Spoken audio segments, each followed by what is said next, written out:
Good morning everyone. তো আজকে হচ্ছে স্যাটারডে, রেডি হয়ে বেরিয়ে পড়েছি। আমরা যাচ্ছি একটা মন্দিরে। তো চলো যেতে যেতে দেখাই কোথায় যাচ্ছে তোমাদের। যাচ্ছি আমরা মাদ্রাল হনুমান মন্দিরে, যেটা কাকিনাড়া স্টেশনের কাছে লোকেটেড। এর ভিডিও আমি অনেক আগেই দেখেছি অ্যান্ড আজকে ফাইনালি ডিসাইড করলাম যাব বলে। তো ট্রেন যাত্রা আমার বরাবরই ভালো লাগে। তো চলে গেলাম আমরা প্রথমে সোদপুর, কারণ দিদিও আমাদের সঙ্গে জয়েন করছিল।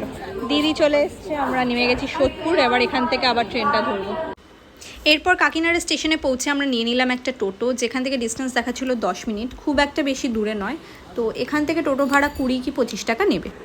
মন্দিরে ঢুকে দেখলাম এরকম ছোট ছোট অনেক দোকান আছে, যেরকম আমরা দক্ষিণেশ্বরে দেখে থাকি ডালার দোকান। তো একটা দোকান থেকে আমরা নিয়ে নিলাম ডালা। আমরা তো পুজো দিচ্ছি না, দিদি দেবে বলে দিদি যা যা দরকার সেগুলোর একটা ডালা বানিয়ে নিয়ে নিল। আর এদিকে আমরা মন্দিরের দিকে যাচ্ছি, এটা হচ্ছে এন্ট্রেন্সটা।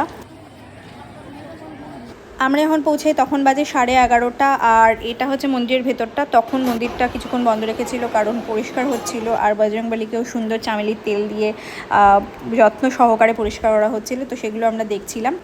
ওয়েট করতে করতে আমরা চলে গেলাম মন্দিরের আশপাশটা ঘুরে দেখার জন্য। তো এখানে দেখলাম যে ভোগ রান্না হয়, দেখতেই পাচ্ছ কত বড় কড়া।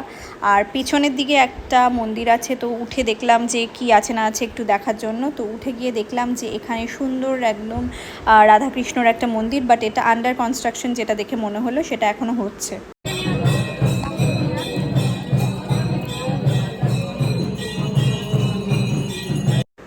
1 ঘন্টা ওয়েট করার পরে মন্দির খুলে গেল, আর আমরা চলে গেলাম নিচে। তো আর আমরা প্রথম দিকেই ছিলাম, তো খুব একটা প্রবলেম হয়নি।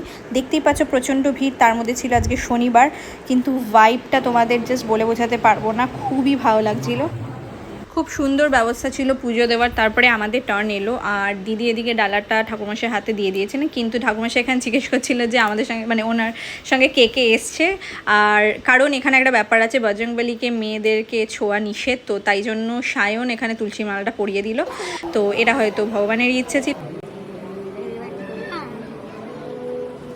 পুজো দেওয়ার পরে আমরা চলে এলাম ওপরে, তো বাকি কাজগুলো করার জন্য, যেরকম কি চুন্নি বাঁধা আর এদিকে ধূপ জ্বালানো, সেগুলো সব ব্যবস্থা খুবই সিস্টেমেটিক। আর দুপুর ছিল বলে খুব একটা ভিড়ও ছিল না।